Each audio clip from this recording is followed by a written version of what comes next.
Hello, welcome back to my world of stuff. My name is Paul Mount. It's time for another episode of Doctor Who Revisited.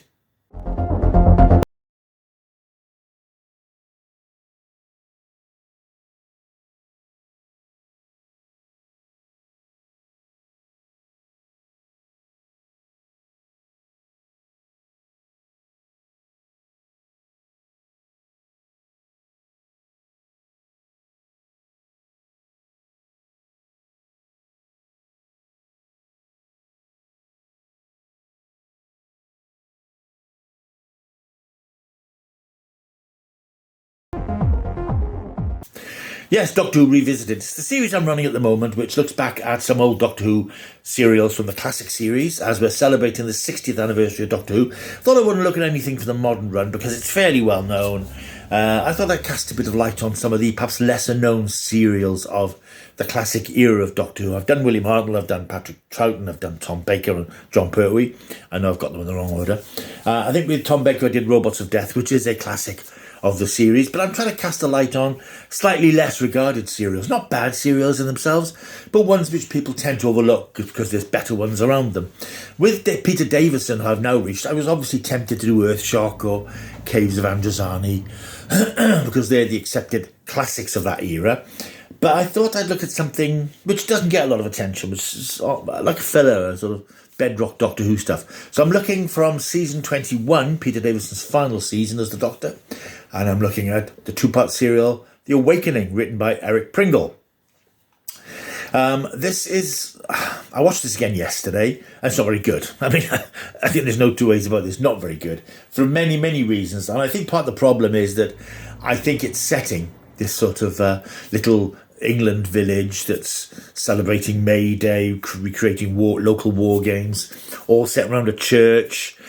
It can't help but evoke, intentionally, I think, The Demons in 1971, which is one of the classic John Pertwee serials, and I think that this was a conscious effort to try and recreate that, but it fails on almost every level, because, one, it's only two parts, and it doesn't look like a real community of people, because you don't really see many people. The village in the story is called Little Hodcombe, and the Doctor and his companions, Tegan, Janet Fielding, and Turlo Mark Strickson, they're travelling to the village because Tegan wants to visit her uncle, Andrew Verney, who apparently lives in the village. He's not Australian, he's an English bloke. We won't go into his genealogy because that's not important. But he's disappeared. Apparently a few days early he disappeared. When the Doctor and his companions arrive, they're caught in the middle of these war games, which are being organised by the wild local magistrate, Charles something or other, played by Dennis Lill. Dennis Lill was a favourite actor of mine in the 70s and 80s, particularly because he'd appeared in Survivors, the 1975-77 Terry Nation post-apocalyptic plague drama, which is still one of my favourite BBC dramas of all time. And he played Charles Vaughan in that. He was one of the main characters in seasons 2 and 3. He also appeared in Image of the Fendal in Doctor Who in series 15. He's a bit nuts. His friends, one of them is played by Glyn Houston, who previously played in The Hand of Fear, and Polly James, who's sort of a local teacher. She's railing against the war games because they're getting a bit violent and people are getting hurt, although we don't see any of that. And Glyn Houston plays his friend, who thinks it's all gone a bit far as well. But they're all caught up in this revelry, and they're wearing this costumes, sort of cavalier-type costumes, and riding about on horseback. And it turns out that Charles has been sort of corrupted by the mind of a creature called the MALUS, which is this great big stone thing hiding in the walls of the church. It's a two-part throwaway thing, so you can't attach too much importance to it. And I suppose it's quite nice to see the Doctor and his companions in the sort of contemporary Earth setting, that classic Doctor Who isolated village sort of thing, which is one of the go-to things of certainly classic Doctor Who. It had a lot of stories that, certainly in the 70s, that sort of were set around these little villages, small communities and things. But the Demons is the front runner of that sort of thing, and it's hard, because the Malus looks like a demonic creature, and there are references to the devil. It's hard not to draw that connection with the Demons. And of course, the Demons isn't without its faults, but it's a good fun adventure, and it is one of the acknowledged 70s Doctor Who classics. So The Awakening can't help but feel like the poor relation, because it is. It's a very flat sort of script. There's not really much of life to it. I mean, there's a lot of quite nice location filming. Studio sets are very nice, but it all amounts to not really very much. I suppose for fans, there's references to pterodactyls and Tinclavic mines and stuff like that, which were, of course, referenced to Eric Saywood's The Visitation from Davison's first season, and I think those are references that Saywood then shoehorned into other Doctor Who stuff he did later. But it just... there's not much life to it. The performances are extravagant, shall we say, where they need to be. Polly James making a rare appearance outside the Liverbirds, because she wasn't an actress that you saw doing a lot of other stuff. She was in the Liverbirds in the 70s, and she's very good in this. She's the sort of voice of reason in the village who thinks this is all a bit nuts. But the trouble is, when the Doctor arrives, she gets dragged into all this sci-fi stuff, and she just takes it in her stride. You've even got scenes with lots of people crowding into the TARDIS, because it's only 2 episodes.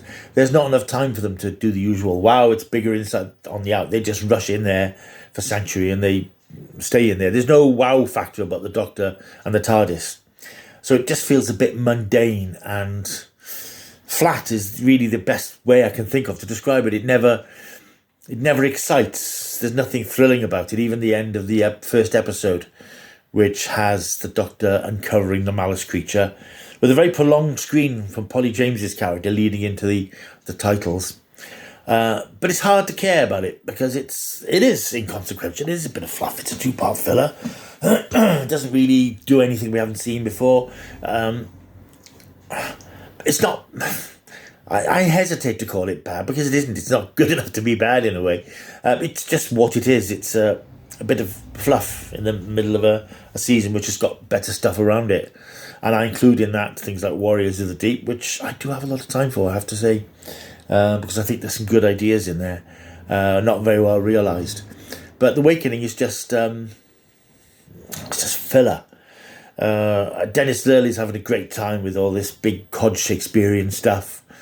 Keith Jane appears as a character called Will Chandler, who's been sort of cast forward in time. There's a lot of stuff about time slippage and time visages and stuff. But it's just, I almost wish I hadn't picked this, really, because there's not a great deal to say about it, because it's very forgettable, I suppose. And I watched it, and I hadn't seen it for years, and there was nothing in it that made me go, oh yeah, I'd forgotten that bit. Oh, I'd forgotten that bit. One bit, I mean, it's probably hard to describe, but Tegan is carrying a red sort of plastic handbag, so I think it was fashionable in the 80s, and she's only carrying that for a scene in the first episode where she's looking for her grandfather who's disappeared, and she leans against this barn door exasperated, and for some reason she puts the bag up against her face so that somebody inside can grab it and take it away from her.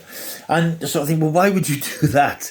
Who puts their handbag up against their face? It's very bizarre stage direction, a very bizarre bit of plotting to try and get Tegan into this situation. Very odd. That's probably the biggest thing I took for this serial, that bizarre scene. I sort of remember that at the time. But it's only 2 episodes, so it won't exhaust your patience. I suppose, in a way, it resembles some of those Doctor Who episodes that we've had in the past, things like The Lazarus Experiment, Fear Her, that are just there. They don't excel, they're not terrible, but they're just there. And I think Doctor Who has to have that sort of stuff so that you notice the great stories that are other sides of them. Because after this, we had Frontios, which is a very good and underrated show. I did consider looking at that one again. But I thought, The Awakening. Nobody ever talks about The Awakening. And having watched it again, I can see why. The Malus itself isn't one of Doctor Who's most accomplished monsters. It's basically a face in a wall which moves forward, and its eyes go back and forth, and it snarls, and a bit of smoke comes out of it, a bit of steam comes out of it. Not really very terrifying. Not one of the serial's greatest achievements. So, it's on iPlayer now, of course, as most of Doctor Who is, almost all Doctor Who apart from the first serial. So it's available on DVD, it's available on iPlayer, and BritBox if it's still out there. Have a look at it if you like. It's inconsequential. And I have to give it, I think, 5, because I think 5's quite generous, really, but it's not bad, it's not good, it's just there, just this 2-part little thing. That's The Awakening, Doctor Who from season 21. What an exciting video this has been, as I find almost nothing to say about a very forgettable Doctor Who story. But that's how it goes sometimes. Right, if you've liked this video, if you've stumbled across it looking for Doctor Who content in this anniversary month, please like and subscribe. I had a very exciting moment this week when I had one new subscriber, and then automatically I lost another one. So I'm back where I was last week. So please subscribe. Even if you don't watch the videos, just subscribe, which would be very nice and much appreciated. Leave a comment down below, and look out for more stuff coming up soon. Getting very close to the anniversary of Doctor Who now. There will, of course, be a review of Doctor Who, The Daleks in Colour, which is screening a week today on the 23rd, which is the actual anniversary of Doctor Who. And there's lots of other stuff coming up as well. There's a couple of radio documentaries, a few other TV things, Children in Need tomorrow. I'll probably do a bit on that, actually. So, yeah, a lot of Doctor Who stuff coming up. But if you're not a Doctor Who fan, you're probably not watching this. But if you are a subscriber to this channel and think a little more Doctor Who, there's other stuff to come. So don't despair. Other stuff is coming. Right, like and subscribe, leave a comment. See you soon. Until I do, keep taking the stuff.